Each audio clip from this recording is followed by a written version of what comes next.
Assalamu alaikum wa rahmatullahi wa barakatuhu, and welcome back to the Sunday afternoon with your host Asif Hussein, or also known as Abu Musa on Facebook. We are now approaching the last 25 minutes of the show.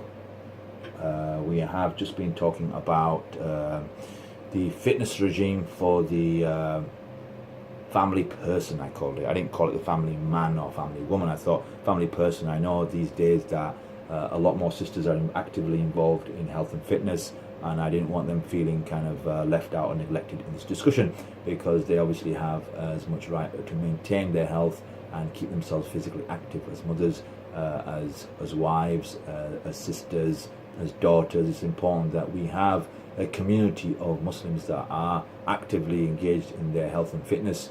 We don't want to create a nation of Muslims that have illnesses, poor health, but it's all attributed down to the point of obviously what we do to look after our health. How engaged are we in exercise? And obviously the issue is not what you do, but rather do you do something. I personally prefer to be in a gym environment where I'm working out with weights, using cardio machines, keeping myself physically active. In that respect, everybody has their own interests and their own kind of pursuance in terms of improving their health. Whatever it is you do, even if it's, my parents, they like to go for walks, and that's what they see as enjoyment and leisurely. So that's what they do. That's fine. I don't advise them to go into the gym and start training. I mean, even though if they wanted to, they know the options available there, but maybe it's not something that they see as something, as a form of kind of exercise or keeping themselves fit. And this is at the discretion of the individual, but I think the key point is that you are engaged in something and you are doing something. So that's the keynote that we need to remember, that as a Muslim also we should remember that it's important that we look after our health, because we will be accountable for our health. Did we make ourselves become ill because of a result of overeating, overindulging in foods that were not good for our health? Was it through the lack of exercise that we did? Because this is something that's within our control. We can't turn around and say, well, I've got diabetes now, or I've got high blood pressure because this is what God willed upon me. Yes, this was something that was in the will of Allah, but you had a massive contributing part that you played in that process of making that happen. If you know certain things are going to promote or increase the opportunity for you to increase the risk of you gaining these illnesses, then you need to take ownership of this, and you need to take control of your life and do what's appropriate to maintain a healthy living lifestyle. It's something that we all need to implement upon ourselves.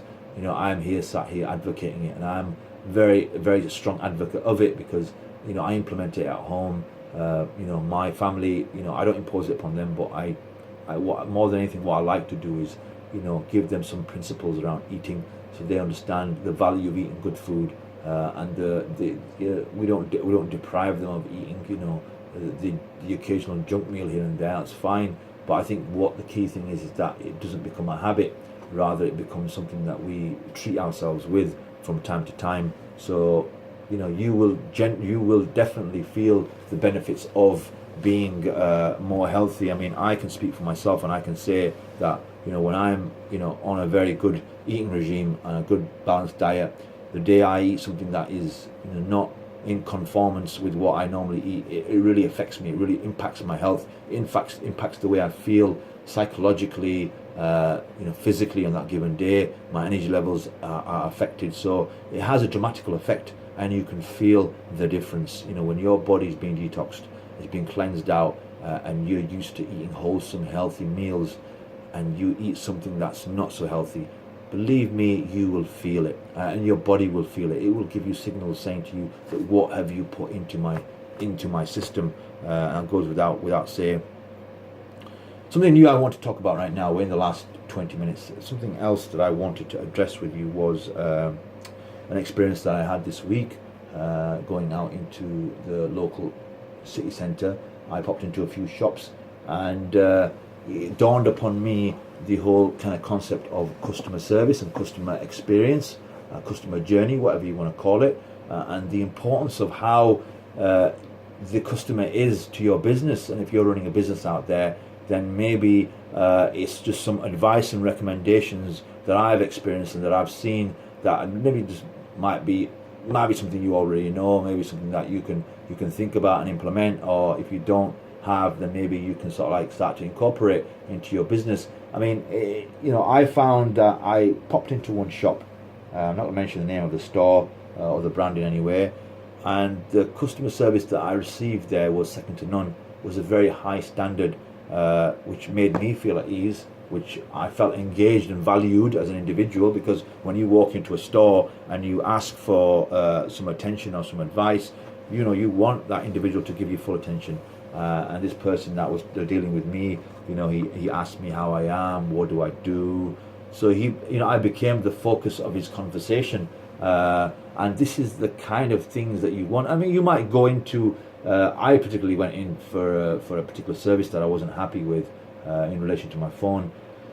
And when you go in there with some kind of issues, you want to be dealt with appropriately, because it's that interaction that you have with a member of staff there that affects the way you walk away from that company, from that business. You either walk away with a sour taste in your mouth and think, what, I don't want to do business with these people again. I'm going to finish my kind of my contractual obligations and I'm going to move on to someone else. Or you kind of think, what, there's a reason why I like this particular brand or this particular business, and I intend to stay with them, after my contract finishes or after my, time finishes. I'll come back and I will purchase something else from here. So, from a business point of view, that engagement with the customer is critical. It's critical and it's not all about only selling a particular product. It's not about you making the sale. I think that is part and parcel of the process, but it's about winning hearts and minds. If you can win somebody over to your business or to the way you give service, then that person will come back to you. And if that person doesn't buy something today, they will most definitely buy something tomorrow. Now, don't get me wrong, we all look for bargains, we all look for cheap deals, but that added value that you get in a customer service environment, you can't add a value to that. You can't add a price to that. You can't say that, what is the cost of that interaction that I just had? Because I know today people go online, they order and they buy products, buy stuff online, and you don't get that kind of interaction. To me, sometimes in some purchases, they have to be done face to face. I have to see that person, I have to speak to that person, I have to see the product. There's a lot of advantages to going into a store and seeing somebody, having that interaction with them. And I think on the flip side of that is that, bad customer service, you can have somebody who doesn't know how to engage, doesn't know how to communicate effectively. And I had that experience as well. I thought the second store I went into, the customer service there, it could have done with a great deal of improvement. There were a lot of, to me, missing links that you as a customer want to feel privileged, and you want that special treatment, and you want that person to go out of the way for you. That's what you want, and that is reassuring, and it makes you feel valued as a customer, that you want to go back. I don't know what your customer service experiences have been out there.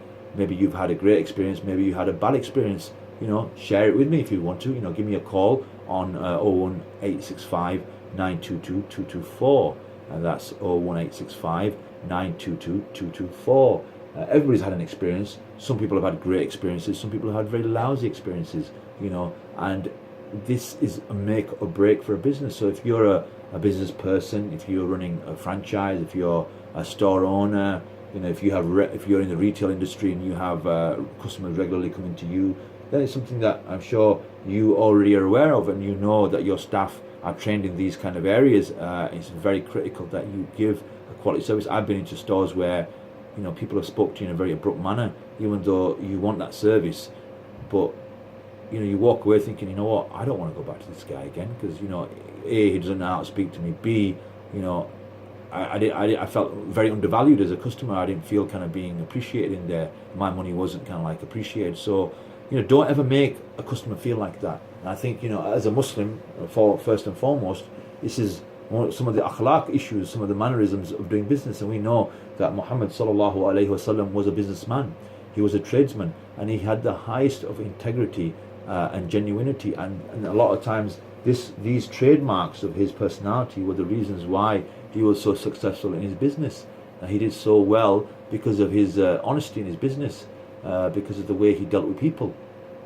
So you can see even from the Sunnah how it's very important that we have this kind of attitude when it comes towards engaging with businesses, engaging with customers, and providing a service, because that's what you are. You are trying to sell something, you are trying to sell a product or a service, but at the same time, your end user is a very important piece of that whole process, and you need to recognize that, and you need to give them their due that's deserved.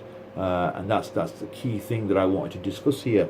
Inshallah, moving on from this subject.